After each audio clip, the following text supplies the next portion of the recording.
जिन लोगों ने इन 3 कृषि कानूनों को किसान हितैषी बताया था, अब मैं यह पूछना उन लोगों से चाह रहा हूं कि अब वह कौन सा मुंह लेकर किसानों के बीच में जाएंगे और क्या बताएंगे कि आखिर यह किसान बिल किस बेस पर वापस लिए गए हैं। अगर वाकई हितैषी थे तो वापस क्यों लिए गए, और अगर हितैषी नहीं थे तो इनका झूठा प्रचार प्रसार क्यों किया जा रहा था।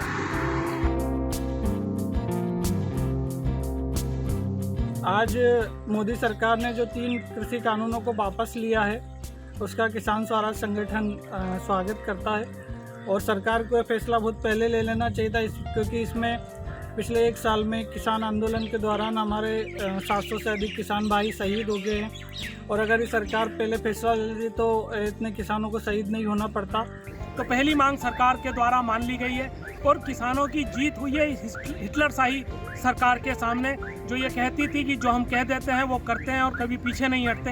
तो सत्य की जीत हुई है, लोकतंत्र की जीत हुई है, किसान की एकता की जीत हुई है, और ये उस इतिहास की जीत हुई है जिसने हमेशा देश को बनाने के लिए संघर्ष किया है।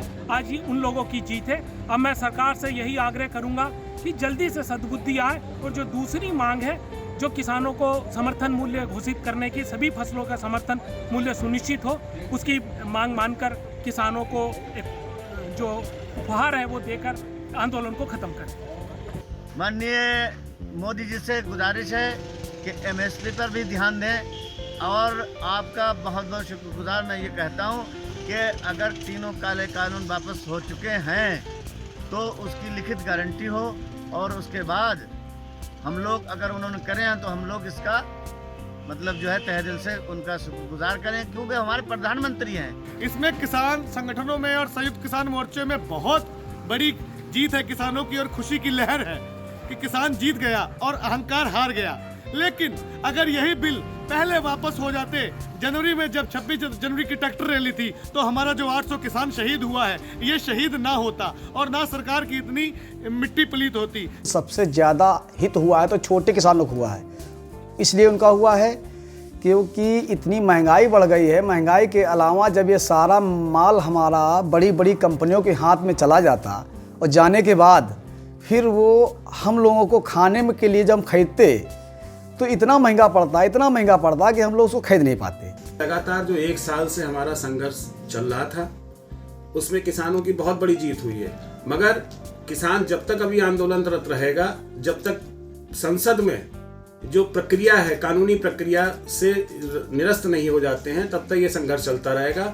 और इसके साथ ही किसानों की अभी जो एमएसपी की एक प्रमुख मांग है, उस पर अभी आंदोलन चलता रहेगा। इसी के साथ बहुत सारे अन्य मुद्दे हैं, जैसे बिजली बिल संसद में आने वाला है, एक सीड बिल बिल्कुल संसद के सदपटल पर रखा हुआ है, उसका हम सभी इसका विरोध कर रहे हैं।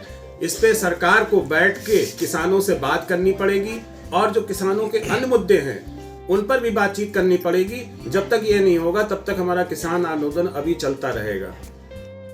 जिस तरह से अभी बिल को लेकर सरकार की ओर से रुख दिखाया गया है, मैं उसके बारे में कहना चाहता हूँ कि सरकार कोई सा भी फैसला ले, किसानों को भरोसे में लेकर ले। ये कृषि प्रधान देश है, निश्चित रूप से किसान इस देश की आर्थिक व्यवस्था के लिए रीढ़ की हड्डी है। आने वाले समय में जैसा कि माननीय प्रधानमंत्री जी ने कहा है कि एक समिति बना करके और पुनः इसमें जो अच्छी चीज़ें हैं उन चीज़ों को लेकर के कानून पुनः बनाया जाएगा। मैं उम्मीद करता हूं कि ये दोनों चीज़ें, एक किसान अपना देश भर में किसी भी मंडी में कहीं भी ले जा करके अपना उत्पाद जो भी है, उसका जो भी उपज है उसकी वो बेच सके, और दूसरा अगर वो चाहे तो किसी भी कंपनी से एग्रीमेंट करके अपनी खेती कर सकता है। इंदिरा गांधी जी की जयंती है, इस अवसर पर ऐलान किया, बहुत अच्छी बात, लेकिन हार हुई। सत्ताधारी पार्टी और निरंकुश अकड़बाज घमंडी सरकार की हार हुई, गांधीवादी की जीत हुई। लेकिन अभी पूर्ण विश्वास हम किसानों को नहीं है, क्योंकि प्रधानमंत्री जी लगातार झूठ बोलते हैं। हो सकता है झूठ बोल दिया हो। हमारा किसान आंदोलन तब तक जारी रखेगा जब तक सांसद के अंदर ऐलान नहीं होता। जब ये सांसद के अंदर ऐलान करेंगे तब हमारा किसान घर वापसी करेगा, तब तक किसान आंदोलन उसी तरीके से गांधीवादी तरीके से चलता ही रहेगा।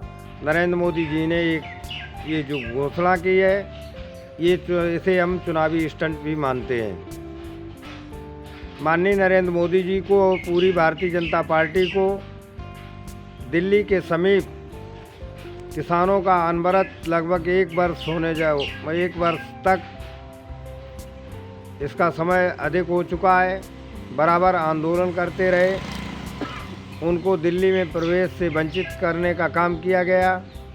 तंग तकलीफ़ों से आकर भूख प्यास से हजारों किसान जो सरकारी आंकड़े बता रहे हैं, वैसे तो मरने वालों की संख्या कई हज़ार हो सकती है। इससे अधिक जघन्य अपराध कभी किसी न सरकार ने किया और न कोई सरकार करेगी।